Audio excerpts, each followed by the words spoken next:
Just about, Flora. Let's take a look at the map for a second. Rattlesnake Pass, Eagle Rock. So we are here, and my mine shaft starts right here. That's not far at all. Told you, Peter. Is that it over there? Nope, that's a bear cave. Or where I parked my car. Or both. Can't remember. No, this is where my mine shaft is. Last one in is a rotten egg. Be careful. Don't be a wimp. There's not gonna be giant spiders or skeletons or anything down here. Nope, I took care of all them last week. Lit the whole place up with torches just to scare them off. Okay, so where do we start? Start what? Oh, yes. Right. Well, I guess any place would be fine. You never know where gold might be. Once I dug straight down for 7 days, but all I found was coal and diamonds. Coal and diamonds aren't bad. I suppose, but it sure isn't as good as gold. I don't think that's true. There's a lot. All right. Are we gonna keep yakking or are we gonna get cracking? Here, take a pickaxe. Flora, you too. Let's start digging. But this could take forever. That's why I bring the radio with me. Nothing passes the time like listening to a program or two. Oh, I guess that makes sense. How do you start it? Just press that button there.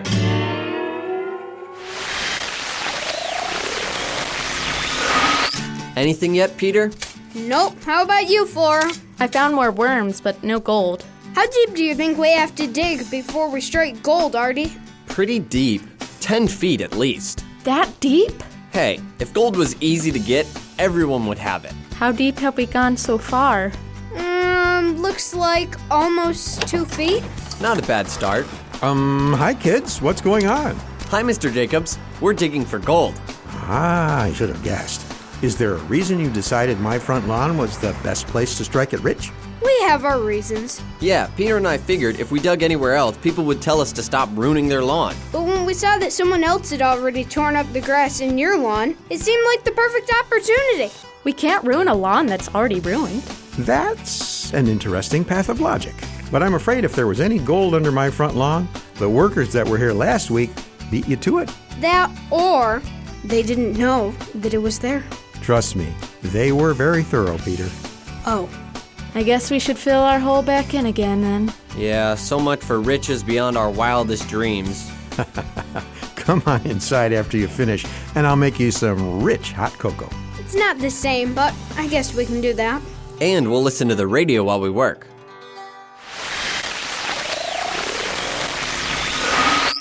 More hot cocoa, anyone? Yes, please.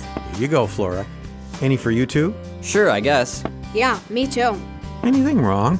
Not really. I mean, I was kind of hoping that we'd find gold today. I still think if we dug deep enough, we could find it.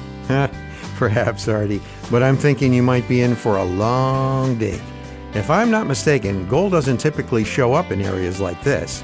What do you mean? Usually people find gold in places where there's a lot of volcanoes or earthquakes, Peter. That kind of movement in the earth brings rare metals from deep down closer to the surface where prospectors and miners can collect them. Oh, that would explain a lot. We don't have a lot of earthquakes around here. And even fewer volcanoes. And you know, I'm okay with that. I'd have to agree with you there, Flora.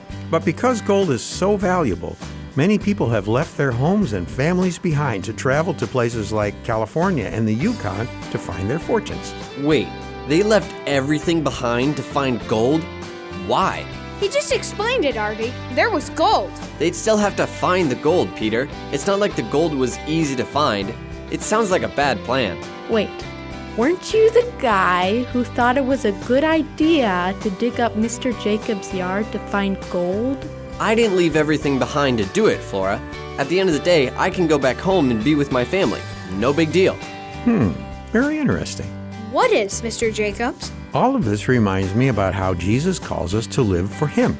I don't get it. Does Jesus want us to leave everything behind and look for gold or something? Not exactly. The Bible tells us in many places that when it comes to following God, we need to realize that following Him is the most important thing there is. In places like Matthew 4 and 9, we read about how when Jesus told the men who He had chosen to be His disciples, they dropped everything they were doing and followed Him. Wow, and they just left everything behind? Just like that? Kind of like those people looking for gold. But isn't that kind of, I don't know, dumb? Following Jesus? No, I meant just dropping everything and leaving all behind because someone says, follow me, or there's gold in them hills. Sounds a little crazy. It does a little, doesn't it, Artie? But believing something is true and acting on it is a little something the Bible calls faith.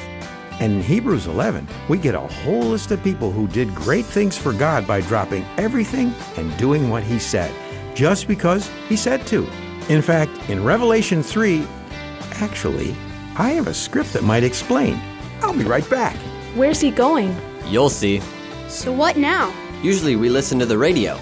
Oh, okay.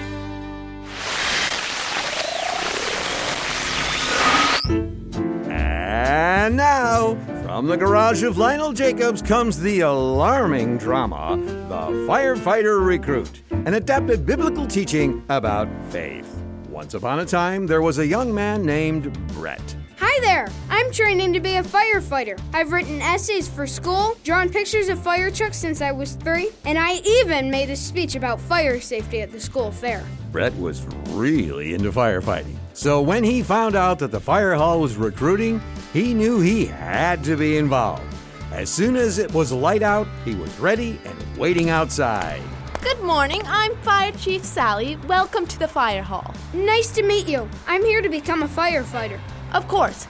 If you would please fill out this form. Actually, I filled it out last night. I did it a couple of times, actually, just to make sure that it would go through. Oh, okay. Good. Just through these doors, then. Brett found himself in the biggest, most beautiful fire station he'd ever seen. The bright red trucks with the glistening chrome. Recruit! The rolls of hoses, the rows upon rows of fire axes and ladders. Recruit! Ah, yes. Sorry, I was just... Brett, sir. Nice to meet you. So, you want to be a firefighter, do you? More than anything. We'll see about that. I'm Captain Falwell, and it's my job to make sure you're up to the gritty, dangerous, hard firefighter life. If not, I can't give you a job on the force. You can count on me. Over the next few weeks, Brett was put through all sorts of jobs and tests. Some were fun. All right, now use that lever to lift the ladder to reach that window. You've got it.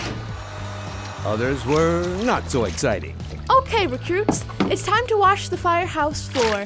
Again? But we did that yesterday. It got to the point where Brett decided that he would only do the fun jobs around the fire hall and not pay attention to the boring ones. After all, if I'm not excited about the job, I might mess it up. I'll let someone else worry about it. Soon the big day came. All of the recruits were given their certificates, all except Brett. Hey, where's my certificate? Sorry, recruit. We're only interested in recruiting firefighters that are dedicated to their work. What do you mean? I've dreamed of being a part of a firefighting team. I'm more dedicated than anyone here. Not according to my notes. You're only dedicated to half the work, which means we can't use you. Better luck next time. The moral is, when it comes to trusting and following God, we need to depend and obey Him in every part of our lives. We can't pick and choose what we will let Him be in charge of, because He's either our king or He isn't. There is no in between.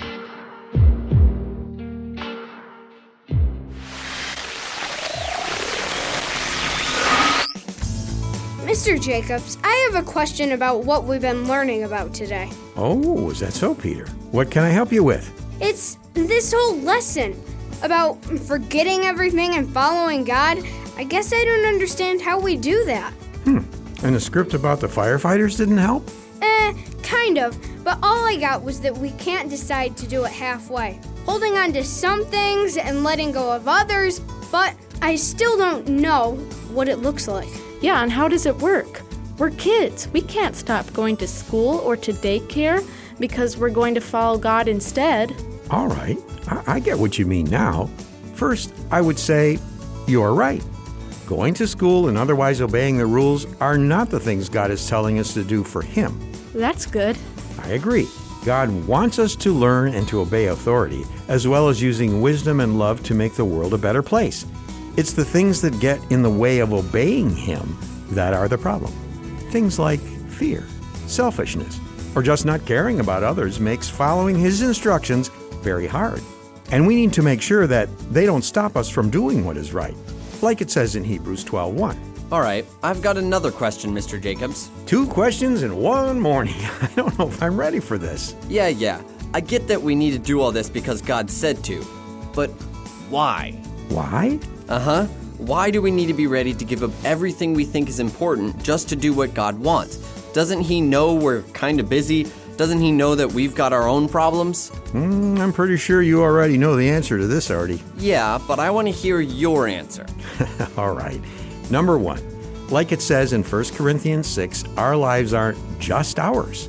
They are His. He gave them to us to use to serve Him, and when we don't, we're kind of stealing from Him. Okay, and number 2? I'd say the second reason we need to live for God is because only by obeying God can we really have peace, joy, and love in our lives. Passages like Psalm 91 show us that lives lived for God are full of His blessings. Those are 2 good reasons. But one of the best reasons why we should give our lives to God completely, I think, is because He gave everything for us. He gave up His power to become one of us, gave up His majesty to serve us, and gave up His life to save us. If He's willing to do all of that for us, I think it's a small favor to give all we have to God. Well, when you put it that way... Yeah, but does the Bible put it that way? 1 Peter 2:21, Luke 9:23, Philippians 2:5 through 11. I get it, Mr. Jacobs. Man, this is a lot to think about. I'm going to have to talk to my mom about all of this. Yeah, I think that's a good idea. I do too. Well, I'd better get home, Mr. Jacobs. If I'm going to do a better job of obeying God, I should probably start by cleaning my room like my mom told me to. Me too. Sorry for making your lawn a mess. Again. No problem, Flora. Want to turn off the radio on your way out, guys? How does it work? You flip this switch over here, see? Oh, yeah, thanks.